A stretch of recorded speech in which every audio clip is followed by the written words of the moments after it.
Hello, everyone. Thank you so much for being here.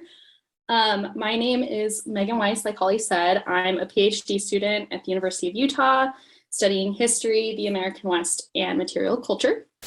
So today in the paper I'm sharing with you, I wanted to share some research that I completed online during the pandemic when all of our classes are online. While enrolled in a seminar on the body with Professor Mira Green, who's with us today, I tried to take on a research project that was related to my interest of materiality and Mormonism as a religion, but also had source material that I could easily find online.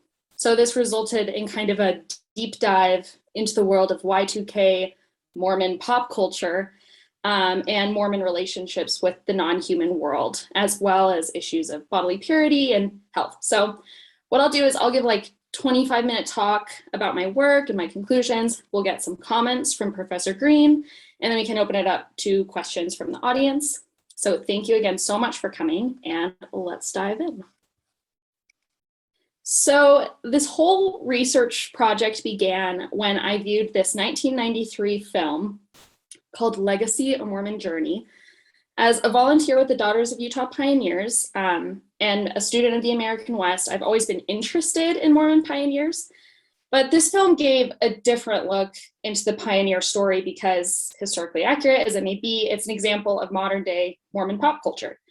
So it was originally made for showings at the Joseph Smith Memorial Building across from Temple Square, and it was meant to be viewed by Mormon and non-Mormon tourists alike. It gives an idea of how the faith sees itself, how it wants to be seen. But honestly, it's just a fun, beautiful movie. I'm sure some of us have memories of seeing it as kids, maybe. But so the story follows this main character, Eliza Walker. She's a fictional pioneer woman, and through her journey, we travel from New York to Missouri to Utah. And throughout the film, I found myself struck by how central objects are to this main character. Of course, every film has objects to kind of set the scene, set the history, but in this film, certain objects are shown over and over again. In their own way, they're kind of characters in the film, entangled with the story. They represent pioneer life, memory, and permanence. So for example, this rocking chair shown on the right, it's handed down to her from her mother and is taken across the plains. It's imbued with religious and familial meaning as the plot goes on. So it's left broken when she's in New York. Then it's brought to Far West by her estranged brother in this moment of reconciliation. And then it is marked with this iconic Nauvoo sunstone carving by her husband when they were a child. So overall, it's a symbol of her family, new and old, her sense of home, and her faith. The other object in this movie that's very interesting is this quilt. So it's there at the beginning. She wraps her Book of Mormon up in this quilt. Later, she arrives in Independence, and there it is. She's grown up and bedridden, and she's blessed by both Joseph Smith, and it's behind her. And then when she's crossing the plains, her own child is carried in it, kind of representing this resilience, survival, growth, and faith. It's a character in Eliza's story. So the idea of the importance of the material in history and in group identity and in culture has always been very important for historians of the West. And a big part of why I enjoyed watching Legacy is seeing how objects are so key in maintaining Eliza's identity across time and space, entangled with her life. So there's this philosopher, Bruno Latour. He came up with something called actor network theory that basically says non-human forces operate in our world as agents or actants. So how we open doors, how we carry ourselves, how we travel, sleep, think about the world, think about our homes. These are all shaped by material, non-human things around us. So this applies well to Mormonism because it's an incredibly material religion. Across the world, Mormon bodies are recognized immediately for their bright white shirts and black name tags and unique attitudes about consuming coffee and tea. There's a clear Mormon habitus or bodily comportment that informs onlookers of their values and faith.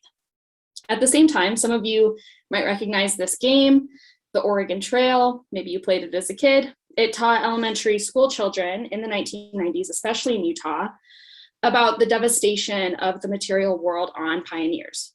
Oxen died, dysentery killed members of your party, food spoiled, and rivers swept away your wagons. These non-human agents are at the heart of the Mormon pioneer story. And in some cases, like the film Legacy, the line between the human and object can become blurred, and something like an object, like a quilt, merges with the body in its passage in time and space. So when it comes to religion, all religions, as one of my professors said, are in the business of bossing people around and telling them what to do with their bodies, what they wear, what they eat. So we see this in Islam, we see this in Judaism. And when it comes to Mormonism, especially around this time period of the 1990s, things like modesty, temple garments, and the word of wisdom's rules about consumption served such church members apart physically through cultural practices that directly involved the material. Some scholars have pointed to Mormon theology to explain this preoccupation with the body and the material.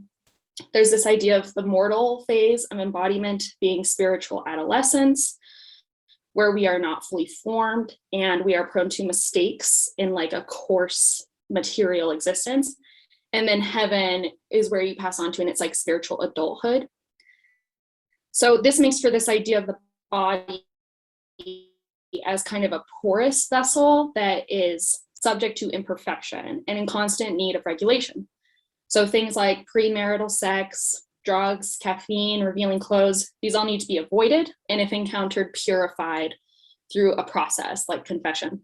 So again, in this way, Mormonism is just like every other religion. There's some theorists like Pierre Bourdieu who have always asserted that bodies are a place, quote, invested with symbolic capital, whereby it is a corporeal expression of the hierarchies of social power. So to put it in another way, bodies are biotexts where social institutions like inscribe themselves, their values, their expectations, their culture, their ideals. And what makes Mormonism unique, or what I'm arguing in this paper, is the use of pop culture visuals at this time and Utah pioneer history to get this across. So there's kind of a delay in my slides. No. Okay, here we go. So in 1993 is when the church-produced Legacy film came out, and it appeared at this moment in American pop culture when the visual was gaining increased attention. And so were the Mormons. So during this era, consumer video game consoles like Nintendo and adult cartoon shows like The Simpsons and singer-songwriters that embrace their sexuality like Gwen Stefani and Britney Spears were all cemented in the American mind. Paralleling this were shifts in Mormon membership. So church structure and perceptions of Utah culture really made it a pivotal moment. 1993 was the year of the infamous September 6th excommunications of several Mormon feminists and intellectuals. One historian pointed out how after Salt Lake City was announced as the Winter Olympic Games venue in 1995, the LDS Church became hyper aware of its appearance on an international stage. It simultaneously looked inward and outward, controlling both behavior of teen members who were affected by the changing mores of the period, as well as increasing its presence at Temple Square in an attempt to recruit new members. Especially involved in this process was this man on the left, Gordon B. Hinckley, church president, who himself had a degree in journalism and dramatically expanded the church PR department. So events during this period that rocked insider faith and outsider perceptions, like the Hoffman forgery, which I'm sure we all heard about on Netflix, these were all partially mitigated by a focus in church PR on controlling individual Mormon body behavior and expanding recruitment members to the church through visual culture specifically. A central part of this was defining the nature of the Mormon habitus, the Mormon body, through aiming to define behavior, appearance, and actions through reinforced messaging. Considering the material threats of the period, where drug consumption, casual sex, and the World Wide Web were becoming more common and available, it's a key area, a key time of interest when looking at the Mormon body as entangled with the material and something to be protected, preserved, and purified. Looking at this time period gives us insight into how a church as an institution can use pop culture to discriminate against those who do not fit the mold or keep clean or have a sort of deviant body. So, broad overview, let's get into some examples. So in the year 1997, Utah was swept up in sesquicentennial celebrations that commemorated the arrival of the Mormon pioneers in 1847. This included the film Legacy, as well as the arrival of this pseudo-religious commemorative activity called Trek, which entails Mormon leaders taking LDS youth on hikes through the wilderness in 19th century costume to reenact the pioneer experience. They pull hand carts in the peak of summer, get robbed by other participants dressed as bandits, and eat bland pioneer trail food. It is meant to be a physically felt activity that at once commemorates and memorializes the church's history and connects teens to the spiritual values of the church. Trek is unique in its use of embodied experience to teach the youth both about the church's history and spiritual values. The most extensive survey and analysis of Trek's role in the church can be found in that book on the right, Sarah Patterson, Pioneers in the Attic. In this book, Patterson shows how, quote, reenactment becomes its own form of theological activity through Trek. Quote, because Mormon history telling is so closely tied to theology, reenactment reinforces theological claims, making them feel embodied and factual. It emphasizes the felt nature of Mormon theology. So jumping off this work from Patterson, we can see how Trek is one of the ways Mormonism as an institution inscribes itself onto the members' embodiment. It requires the completion of this physically taxing activity so members can experience a felt theology reliant on external hardships and suffering, where the spirit, the body, and the object all entangle. Compelling as Trek is in this regard, it also has a darker side, because there's a lot at stake when you have a material religion in this way. So although it's not doctrine, Trek is an important cultural moment for Mormon members who wish to engage in this felt theology of their church's history. But what if a member can't complete the trail? What if they simply do not want to? What if they do not fit the mold or fit the visual of a white Mormon pioneer? Partly because of these questions, Trek has been subject to criticism by church members since its beginning in the 1997 sesquicentennial. The benign replaying of traumatic pioneer events, such as losing loved ones, falling ill, being robbed by bandits, the burial of lost children, dolls in this case, it simply make it an off-putting event for many members. In addition to this, it's just an extremely physically taxing event, sometimes excluding disabled members or people with health issues. It is also underregulated, with arbitrary rules and customs put in place where they vary from group to group. The idea of a deviant body that does not fit the church norm comes to the fore when looking at Trek and what is at stake when a church materializes embodied experience. So perhaps the most obvious example of this is race. As a ritual, Trek is replaying white settler colonialism. And although Mormons were refugees escaping the US government when they left in 1847, they were still Western peoples arriving in uncharted land where they could displace natives with little to no consequence. Having interviewed Native American Mormons in her surveys, Patterson observed simply that, quote, the ritual of Trek was also a ritual of erasure because it was not sensitive to these perspectives and these different types of Mormon embodied history. In 2005, one Trek in Arizona involved leaders dressed as bandits with blackface, following a script to negotiate and rob participants. As Patterson reminds us, quote, the use of blackface reinforces the idea that the story of the pioneer movement West is a story of whiteness. This is a central criticism about Trek, even up until like this year. There's African Mormon woman, Zandervanes of Sisters in Zion, which is a blog. She's on the right there.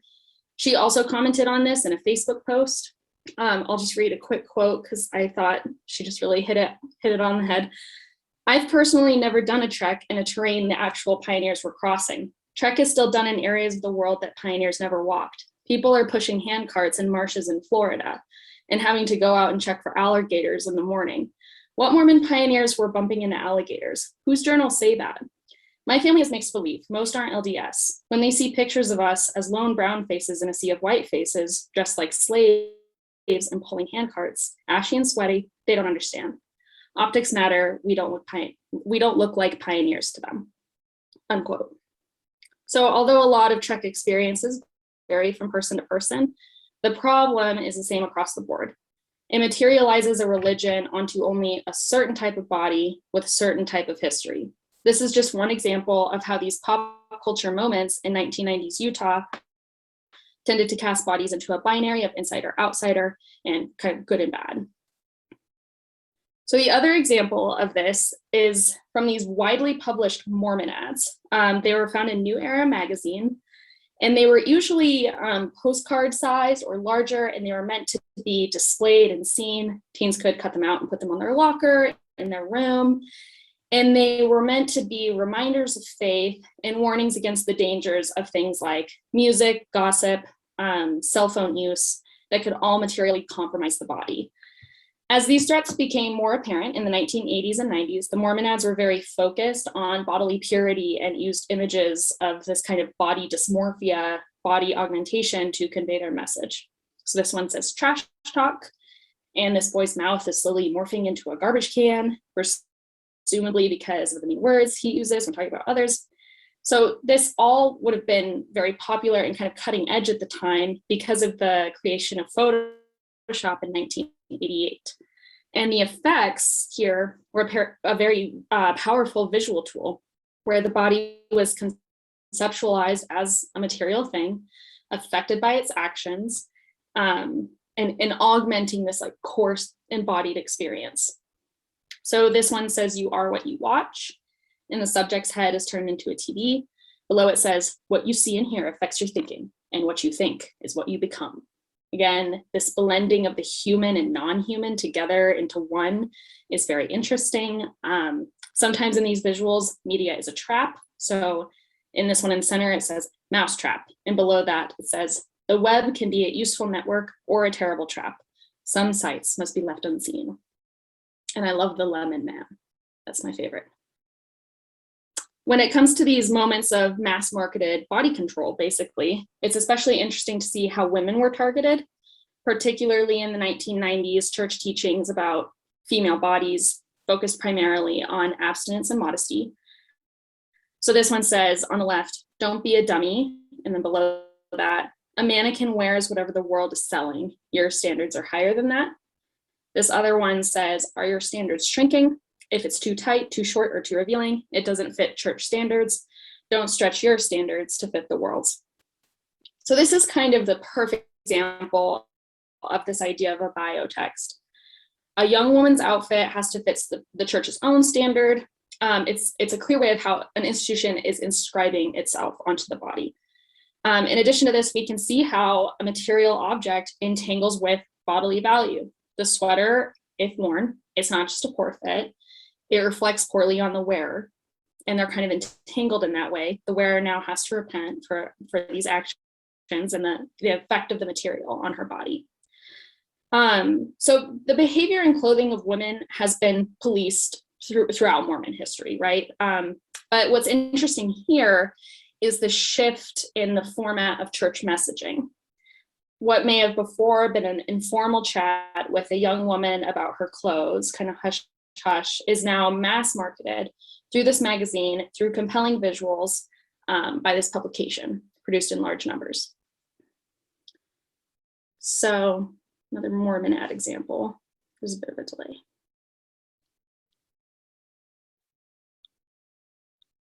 Oh no, my slides do not seem to be connecting. Here we go. All right. Sorry, y'all. So in addressing the binary of a pure versus impure body, MormonAds are actually doing a lot of legwork in rebranding what it means to be spiritually clean using modern language and pop culture visuals. In all these ads, the human body is subject to material augmentation and corruption depending on the media it consumes or actions it takes. This idea is not at all unique to Mormonism. Many religions have some kind of healing ceremony, like a sweat lodge or baptism that's meant to purge the body and spirit of uncleanliness. But the thing that makes these MormonAds so interesting is their ability to mass market using contemporary language and references. In her work on material Christianity, Colleen McDaniel talks about how this period of the 1980s to 2000s-ish, like kind of across America, saw a surge in what she calls Christian retailing, where conservative Christian values were rebranded and repackaged for a bigger audience. So whereas an idea like sin or hell carries more gravity, painting it as a smart mouth or like repentance is strong soap, it makes the message clear, but still contemporary. Okay, so we're at 23 minutes. I'm gonna wrap it up and then we'll get to commentary. So what could legacy, Trek, and MormonAds all have to do with one another? And furthermore, what does this have to do with this conference's theme of public health? So in all of these source material, we bear witness to a unique pop culture moment in Utah history where Mormonism tackled the topic of the body with mass media visuals. Through Trek, it defined its theology as a material one, its history as one entangled with the non-human, and its members as part of one unified pioneer heritage. This period of the late 1990s to 2000s was a time when Mormonism truly became a globalized church. They were on display internationally and growing internationally. The tight-knit community of refugees that escaped Utah in 1847 with their quilts, their oxen, and wagons was long gone. Using visual and pop culture media produced and published by the church, it sought to define itself as a form of embodiment, as a material religion that inscribes on the body as a people clean and repentant from the sins of the age. But there are consequences to this kind of language. The exporting of the pioneer narrative to Florida, to Mongolia, and beyond glorifies white settler colonialism, glossing over the negative impacts of the history at its best and alienating Mormon members of color at its worst.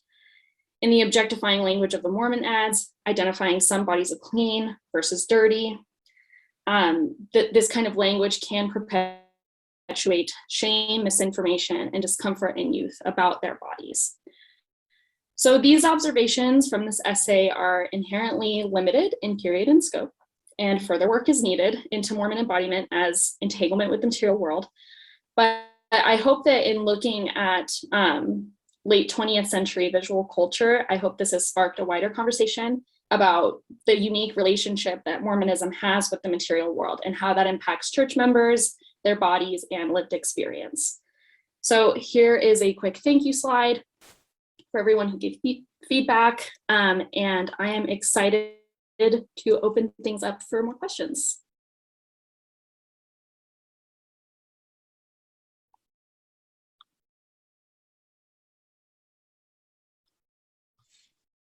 So Holly, do you want me to just jump in here now?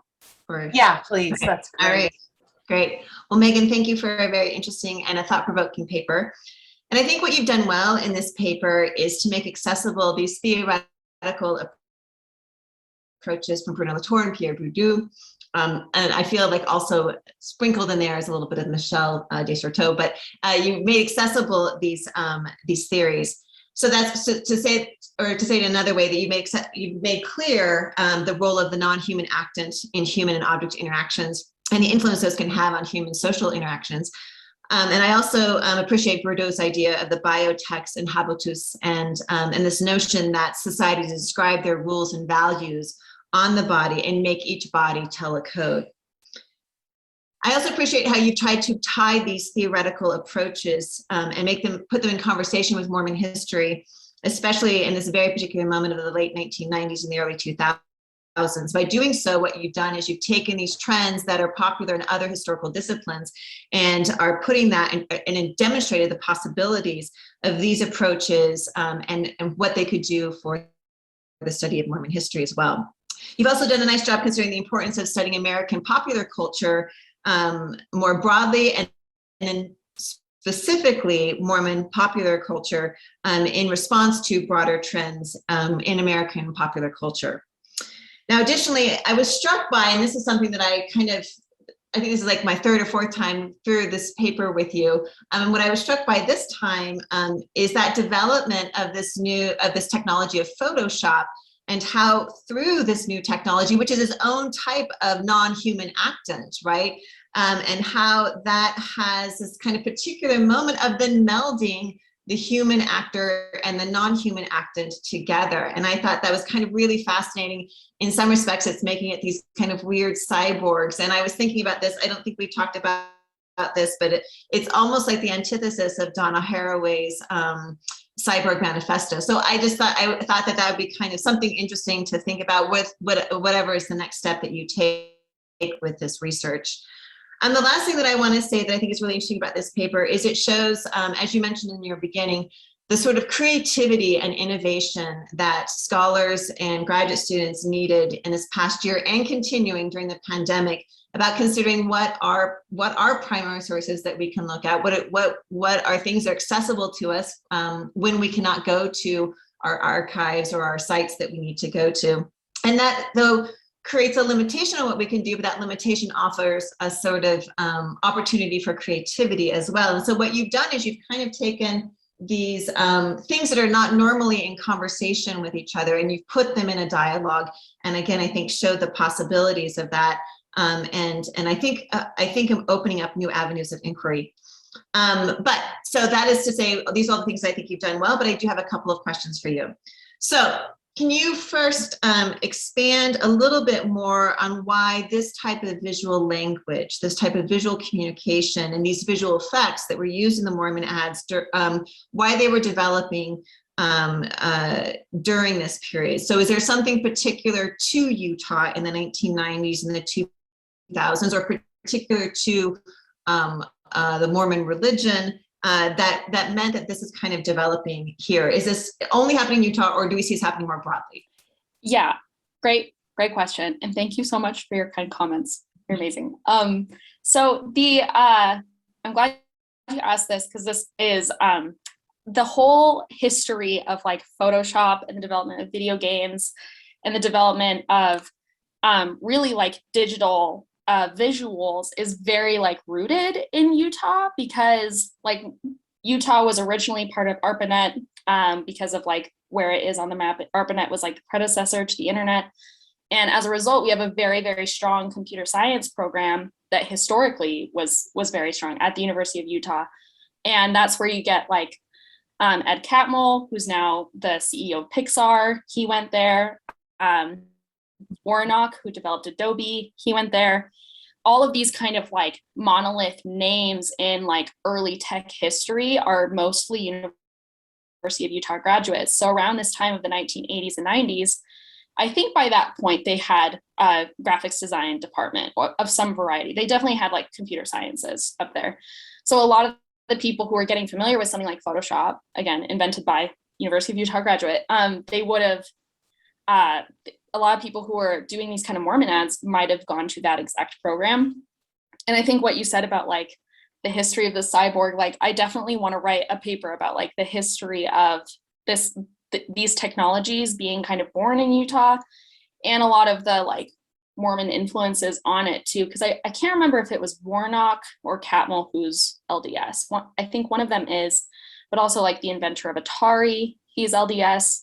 There's something going on there for sure with like the history of what was going on with like representing the body digitally.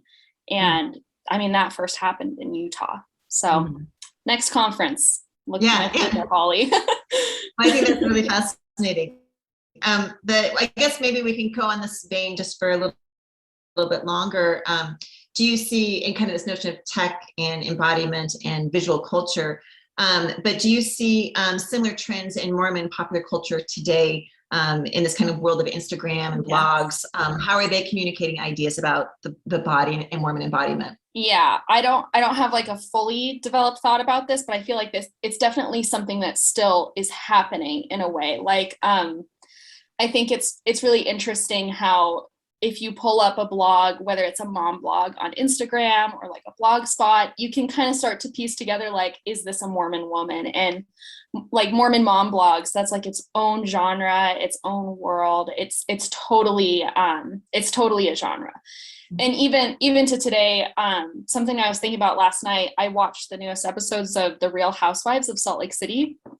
I don't know if anybody else is watching that show, but if you're interested in Mormon embodiment, that's a great show to watch, because a lot of the housewives are Mormon, and they talk very openly about how, I don't know if I agree with this, but they talk about how there's this pressure in Mormonism to get, plastic surgery done, and how common it is in the LDS religion. And even today, there is kind of this like Mormon body culture, but it is understudied and under theorized. And like I said, I don't really have a strong opinion, but with like Mormon mom blogs, that alone is like, they all kind of like look the same. They have the same pastel shades of like burnt orange and white, and the same Instagram filter, all that stuff. So it's definitely, there is still a Mormon visual culture.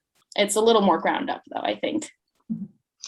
Holly, should I ask a final question, or should we, in the interest of time, try to open it up to other people? I think in the interest of time, let's do one more, and then we've got two from the chat.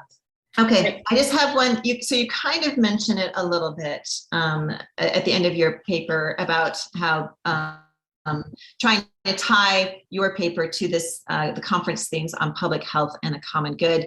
But I just want to maybe hear a little bit more, you explore that a little bit more. How do you think your research might contribute to this theme? To this theme of public health? Yeah. I think a lot of it has to do with youth and youth mental health. And I didn't want to deep dive too much, just because a lot of the experiences from youth to youth can be very different. But when it comes to how young women who have like been sexually assaulted think about their bodies because of these teachings, for context, in different iterations of this paper and of this presentation, I usually talk about Elizabeth Smart, because she was a kidnapping victim in the early 2000s, which is, she would have grown up seeing these MormonAds. She was since found, and now she's an advocate for a lot of for change within the LDS Church, to reframe how women are taught about their bodies, because there's these like object lessons about how like if you lose your virginity, you're like a licked cupcake, a fence with a nail in it. Like there's all these like language things, and she's spoken really openly about how like if you are a victim of abuse, that's really hard to incorporate those teachings and not have a lot of shame and not have a lot of like second guessing yourself. So there are people even today kind of advocating for like rethinking how you think about the body, because it does have these like mental health impacts. And even like with the queer community, that's a huge thing right now too within the LDS Church, is like this negotiation of like how, making those youth feel safe. So I think it's kind of one of those blends of like social, mental health, physical embodiment. But it'll be interesting to see kind of what happens. It's definitely still like a big issue. So I hope that answers your question. Great. Yeah, thank you so much. Okay, I guess let's go to the other questions. Okay, we've got one from anonymous attendee. First anonymous attendee, asking, do you see this emphasis on cleanliness and embodiment as connected at all to the LDS Church's response to the AIDS crisis? I was in class during that presentation today, and I wish I went, but to answer your question, I am not sure, because I don't know much about the LDS Church's response to the AIDS crisis, but I know that is the subject of research by our colleague Beth Clement, who presented earlier. So she's releasing a book. Keep an eye out for it, because it will definitely talk about the LDS Church's like entire kind of AIDS crisis history, and that will definitely speak to that more. I would suspect that maybe, but like there was so much misinformation on the forefront. What's that? Oh, you just froze for a second. Oh no, I'm so sorry.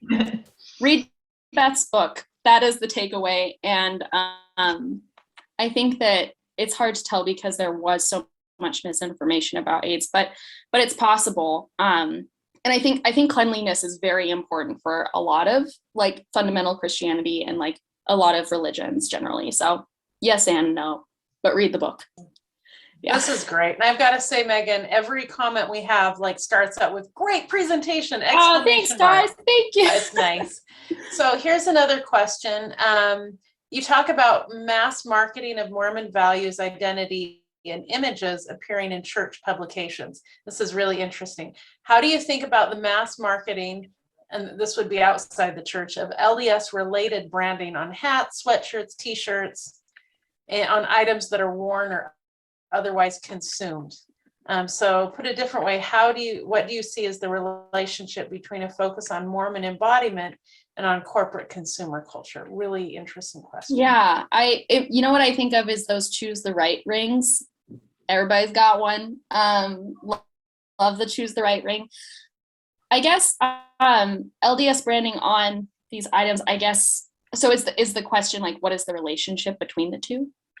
Yeah, between the focus on embodiment and on corporate culture.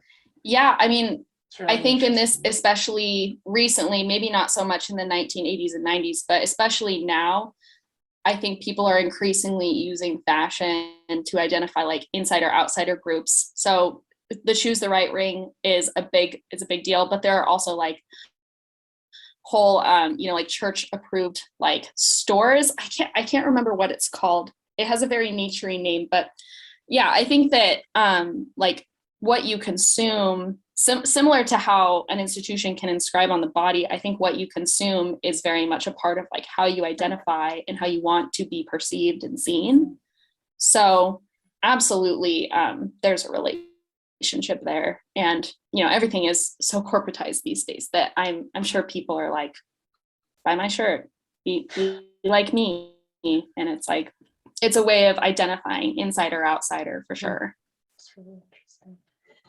Okay, before we wrap it up, Mira, any last words?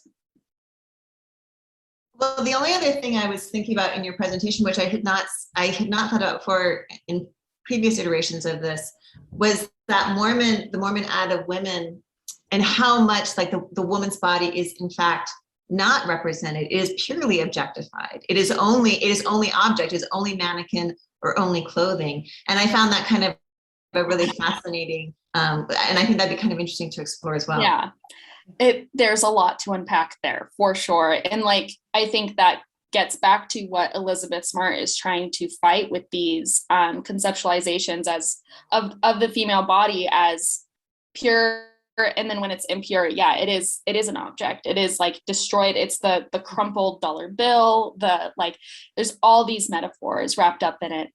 And yeah, I could write like I could have done the presentation like just about women for sure, because there's but again, that's also like very common in other religions, abstinence only teachings. So that's definitely not like unique to Mormonism, but I think you really see it for sure.